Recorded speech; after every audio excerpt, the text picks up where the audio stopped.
Yeah, yo, what's up? Ê, yeah, ê, เป็นจังใดจนจากค่อยไปเป็นจังใดจนจากค่อยไปบ่มีเจ้าของกายคอยบ่ได้เสียดายเอ้ยเจ้าไปกับคนใหม่ไอ้ต้องนั่งเสียใจ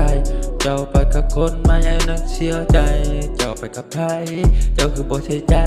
ในมือนี้เจ้ากลับมาเห็นยังเจ้าบอกว่าคอยหาเจ้าหลายในมือนี้ที่บ่มีเจ้าของกายเจ้านั้นไปกับคนใหม่ไอ้ต้องนั่งเศร้า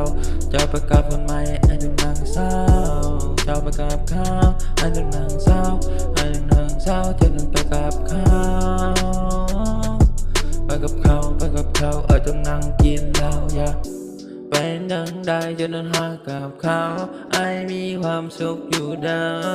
เป็นจังใดก็กับพอมีความสุขบ่ต้องเป็นทุกข์บ่ต้องเป็นหยังเป็นอะไรก็บ่เข้าใจเจ้าจากไปคอยนั่งเสียใจตอนที่บ่มีเจ้าข้างกายก็น้ำตาไหล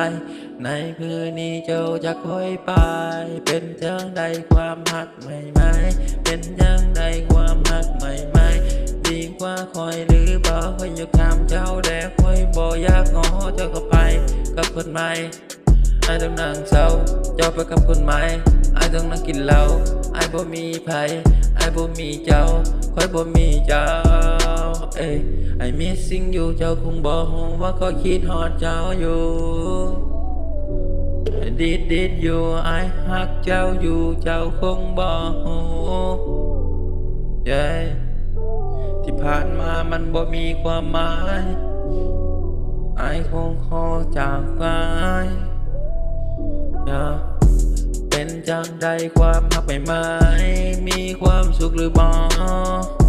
เป็นจังใดความหักใหม่ๆเจ้าจากไปเขาบ่ได้สนใจแต่มันคิดอยู่ในใจว่าคอยหักเจ้าหลายเป็นจังใดจนจากคอยไปเจ้านั้นไปกับคนใหม่ไอ้บอกว่าหักเจ้าหลายไอ้บอกว่าไอ้ missing you เจ้าคงบ่ฮู้เจ้ากับคนใหม่ไอ้ได้แค่ลงสตอรี่ได้เจ้าคงบ่ฮู้คอยคิดฮอดเจ้าไปกับเขาไอ้ต้องนั่งเศร้าไอ้ต้องนั่งเศร้าเอ้ยเสียใจบอกไปคงบ่เข้าใจ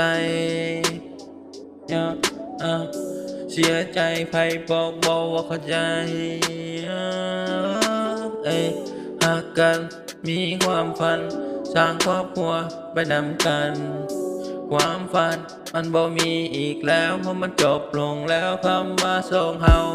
ต้องจากเฮาต้องลาเฮาบอกลามันบ่คือเก่าไอ้ต้องนั่งเศร้ามันบ่คือเก่าไอ้ต้องนั่งเศร้าคอยนั่งเหงา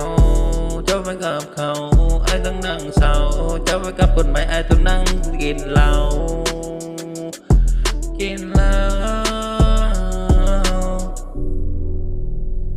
I miss you baby คิดฮอดเจ้าอยู่